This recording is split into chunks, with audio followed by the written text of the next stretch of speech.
most monumental event of 2020 has been the COVID-19 pandemic. It has impacted the world, not only physically, but mentally, and shown just how much more work needs to be done in healthcare. The question that was posed to me is, what can our country do, and especially with our government, to better prepare us for situations like the current pandemic that we're having? I think the first thing that our government can do is preparedness and readiness. This is something that many of us didn't foresee us having our lives altered to this degree by a virus. With biological warfare, with natural viruses, we see that this is not something that necessarily has to occur every 100 years. So I think we have to have the infrastructure in place to alert us, alarm us, and to have the infrastructure in place to be prepared when this happens again, because I seriously doubt that this will be the last time that this happens. The other thing that I think that the government should do, or society at large, is allow more access to healthcare. We're in the middle of a pandemic, and our congressmen and women and other politicians are actually debating on repealing or replacing the Affordable Care Act. We know that the Affordable Care Act is not perfect, but at least it allows individuals who otherwise may not have access to health care to have access to health care. So in the middle of a pandemic, we should not be talking about making changes that can remove millions of people from having health care, but we need to have things in place to where we could grant more access or greater access to health care. My thoughts on how individuals could better deal with mental health issues while we're in the middle of a pandemic.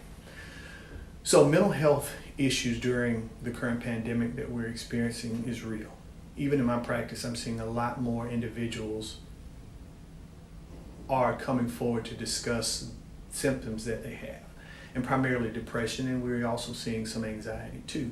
So over the past 6-8 months, I've seen more and more of my patients complain of those symptoms. One of the things that I think can be very helpful in a time like this is awareness. So if a person has symptoms of depression or heightened anxiety, one of the first steps that they should do is to seek help from a professional. If they don't have a primary care physician, I strongly encourage that they get one, and if they do, this is the perfect time to reach out to their primary care physician.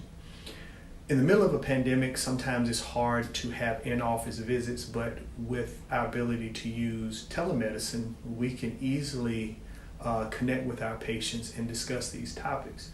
So this is not a time to just deal with these issues silently. If you have access to a healthcare professional, this is the perfect time to reach out to them. Parts of 2020 that affected my mental health the most was both the pandemic and all the protests going on. Just the pandemic, being like cooped up in the house during quarantine, that was really rough.